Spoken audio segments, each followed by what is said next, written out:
ஹாய்ங்க, எப்படி இருக்கீங்க? இன்றைக்கி எங்கள் வீட்டில் வந்து சிக்கன் பிரியாணி. சரி, அது உங்களோட ஷேர் பண்ணிக்கலான்ட்டு நான் வந்து வீடியோ எடுக்க ஆரம்பிச்சிட்டேன்.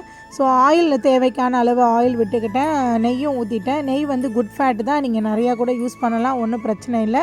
சில பேர் டால்டா யூஸ் பண்ணுவாங்க, அந்த மாதிரி பண்ணாதீங்க. ஸோ பட்டை ஒரு 4 பட்டை, 2 ஸ்டார் பூ எடுத்துக்கிட்டேன். அதே மாதிரி ஒரு 6-7 கிராம்பு எடுத்துக்கிட்டேன். 2 ஏலக்காய் போட்டிருக்கேன். அதையோட பிரியாணி இலை சேர்த்துருக்கேன். வெஜிடபிளுக்கு மட்டும் இல்லைங்க, நீங்கள் சிக்கன் பிரியாணிக்கு கூட பிரியாணி இலை சேர்க்கலாம், ரொம்பவே நல்லாயிருக்கும். ஸோ தேவையான அளவு வெங்காயத்தையும் எடுத்துக்கிட்டேன். நான் 1 kg அளவுக்கு வந்து பிரியாணி பண்ணுறேன். ஸோ நான் என்னென்ன அளவுன்றது டிஸ்கிரிப்ஷனில் கொடுக்குறேன். வெங்காயம் வதக்கும் போது யூஸ்வலாக எல்லாருமே உப்பு போட்டு தான் வதக்குவாங்க, ஏன்னா அது நல்லா ரோஸ்ட்டாக ஆகணும் அண்ட் வந்து சீக்கிரமாக வெந்துடும். ஸோ ஒரு பக்கம் பார்த்திங்கன்னா நான் வந்து ரைஸுக்காக வேண்டி தண்ணி வச்சு அதில் வந்து கொஞ்சம் உப்பு போட்டுக்கிட்டேன். ஸோ ரைஸ் வந்து இப்போ ஒரு 4-5 தண்ணியில் கழுவி எடுத்துக்கலாம்.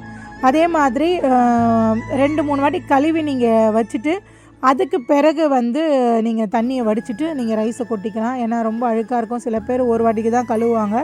ஸோ 2-3 வாட்டி கழுவிடுங்க. இல்லை ஊற வச்சுட்டு நீங்கள் கழுவுனீங்கனாலும் அரிசி உடஞ்சிரும், ஊற வைக்காமல் நீங்கள் கழுவிடுங்க. ஸோ வெங்காயம் கொஞ்சம் வதங்கிடுச்சான்னு பார்த்தேன், ஓரளவுக்கு வெங்காயம் வதங்கிடுச்சு. இப்போ தக்காளி போட்டுக்கலாம். தக்காளி போட்டுட்டு நல்லா 1-2 வதக்கி விட்டுருவோம். கொஞ்சம் நேரம் தக்காளி வந்து வதங்கட்டும், அதுக்கப்புறம் நம்ம மசாலாலாம் சேர்த்துக்கலாம். ஸோ கொஞ்சம் தக்காளி ஓரளவுக்கு வதங்கி வருது. தண்ணி வந்து பார்த்திங்கன்னா ஒலை வச்சுருந்தா நல்லா கொதிச்சிருச்சு. ஸோ இப்போ அரிசியை போட்டுக்கலாம். ஒரு பக்கம் வந்து தக்காளி நல்லா வெந்துட்டுருக்கு. அரிசி போட்டுட்டு ஆல்ரெடி வந்து தண்ணியில் உப்பு போட்டேன். கொஞ்சம் ஆயில் விட்டிங்கன்னா அரிசி எல்லாம் ஒட்டாமல் வரும். நம்ம வடித்து தான் செய்ய போகிறோம், அதை மூடி வச்சிடலாம். இப்போ இஞ்சி பூண்டு பேஸ்ட்டு வந்து ஒரு 4-5 ஸ்பூன் போட்டுட்டேன்.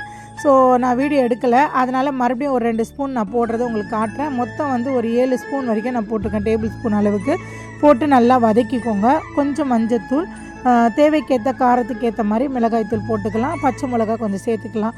ஸோ காரத்துக்கு ஏற்ற மாதிரி தான், எங்கள் வீட்டில் கொஞ்சம் காரம் கம்மியாகவே சாப்பிடுவோம். ஸோ அப்படியே நல்லா வதக்கிடுங்க. வதக்கிறதுக்கப்புறம் அந்த மசாலா ஸ்மெல் போனோடனே சிக்கன் எடுத்து போட்டுக்கலாம். சிக்கன் எடுத்து போட்டு மேலே கீழமாக நம்ம வதக்கி விட்டுக்கலாம். ஸோ சிக்கன் போடும்போது பார்த்திங்கன்னா ஓவர் குக் ஆகிடக்கூடாது, சிக்கன் வந்து ஓவராக வேகக்கூடாது. சிக்கன் போட்டு ஒரு சைடு நான் மூடி வச்சுட்டேன். ரைஸ் வந்து தேவைக்கான அளவு பதம் வந்துருச்சு. ஸோ ரைஸ் ஒரு பக்கம் வடிச்சுக்கலாம். அதுக்கு இடையில வந்து சிக்கன் நல்லா ஓரளவுக்கு லைட்டாக வேகும் போதே நம்ம வந்து தேவையான தயிர், அந்த மாதிரி லெமன், நான் வந்து தயிர் தான் இன்றைக்கி யூஸ் பண்ணியிருக்கேன், தயிர் போட்டுக்கலாம். தயிர் போட்டு லைட்டாக மூடி வச்சு 1 நிமிஷம், கரெக்டாக 1 நிமிஷம்தான். அதுக்கப்புறம் ஒரு 2 கைப்பிடி அளவுக்கு புதினா, 1 கைப்பிடி அளவுக்கு கொத்தமல்லி போட்டு நல்லா வதக்கிக்கிறேன். வதக்கி நான் அதையுமே வந்து கொஞ்சம் நேரம் மூடி வச்சு அதுக்கப்புறம் நம்ம வந்து அரிசியை போட்டுடலாம். ஸோ கொஞ்சம் மேலும் கீழே அந்த மசாலா சேர்கிற அளவுக்கு வதங்கினோடனே அரிசி போட ஆரம்பிச்சிட்டேன்.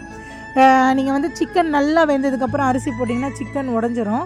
ஓரளவுக்கு சிக்கன் ஓரளவுக்கு குக் ஆகிட்டு இருக்கட்டும். அதுக்கடையில் அரிசியை போட்டு நம்ம வேணுங்கிற ஃபுட் கலர் ஆட் பண்ணிக்கலாம். ஸோ கலர்ஃபுல்லாக இருந்தால் தானேங்க பிடிக்குது வீட்டில் எல்லாேருக்கும். நான் கலர் இல்லாமல் தான் போடுவேன், மோஸ்ட்லி கலரை ஃபுல்லாக போடுங்கன்னு சொல்கிறாங்க. அதனால் ஃபுட் கலர் ஆட் பண்ணிவிட்டு நான் சிம்மில் வச்சு மேலே வந்து வடித்தது கஞ்சியை வந்து அது மேலே வச்சுட்டேன். ஹீட்டுக்காக மேலேயும் கீழேயும் நல்லா ஹீட் ஆகி தம் ஆகிடுச்சு. பாருங்கள், லெக் பீஸ் உடையாமல் வந்திருக்கு. ஸோ நல்லா குக் ஆகிருக்கு. சூப்பராக இன்றைக்கி பிரியாணி ரெடி ஆகிடுச்சு. சுட சுட சிக்கன் பிரியாணி ரெடி. அதுக்கு வந்து புதினா சட்னி, அப்புறம் தயிர் பச்சடி, ரெண்டுமே சூப்பர் காம்பினேஷன். லைக் பண்ணுங்கள், ஷேர் பண்ணுங்கள், மறக்காமல் சப்ஸ்கிரைப் பண்ணுங்கள். தேங்க்யூ.